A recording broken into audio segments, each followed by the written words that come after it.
સુરતમાં વર્ષ 1992-93માં થયેલ કોમી હુલ્લડોના આરોપીઓ સામે હાલમાં કોર્ટમાં કેસ ચાલી રહ્યા છે. આ મામલે આરોપીઓ ઉપર નજર રાખવા હુલ્લડોના કેસના સાક્ષી અને જાહેર સેવક દીપકભાઈ આફ્રિકાવાલાએ આજે સુરત પોલીસ કમિશનરને આવેદનપત્ર પાઠવ્યું છે.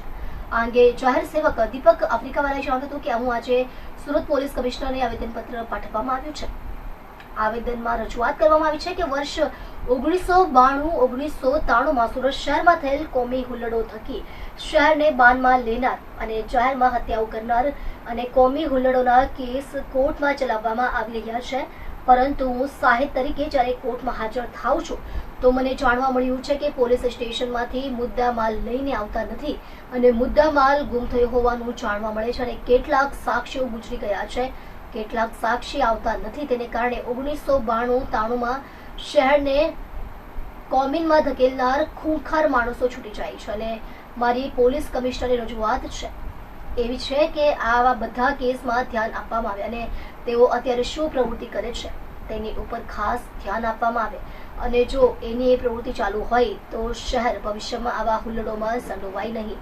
તેના માટે તેઓ ઉપર પગલાં લેવામાં આવે તે માટેનું આવેદનપત્ર આપવામાં આવ્યું છે. જે તે સમયે આ બનાવો નાનપુરા, સોનીફળિયા, ભાગા તળાવ, કોર્પોરેશન ઓફિસની પાછળ બડેકા ચકલા સહિતના 8 કેસમાં તેઓ સાક્ષી છે. હું દીપક આફ્રિકાવાલા જાહેર સમાજ સેવક છું. પોલીસ કમિશનર સાહેબને મળવા માટે આવ્યો છું અને આવેદનપત્ર આપું છું. 1992-93માં સુરતમાં ખૂંખાર ગુનેગારોએ ઘણા મર્ડર કર્યા છે અને ઘણાને મોતને ઘાટ ઉતાર્યા છે, ખાનગી ફાયરિંગ કર્યા છે.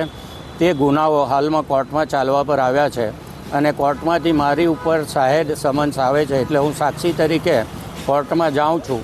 તો મને જાણવા મળ્યું છે કે પોલીસ સ્ટેશનમાંથી મુદ્દામાલ જમા થતો નથી અને ઘણા સાક્ષીઓ ગુજરી ગયા છે અને ઘણા સાક્ષીઓ આવતા ડરે છે. તેને કારણે આવા ખૂંખાર ગુનેગારો છૂટી જાય છે, નિર્દોષ છોડવા પડે છે કોર્ટે.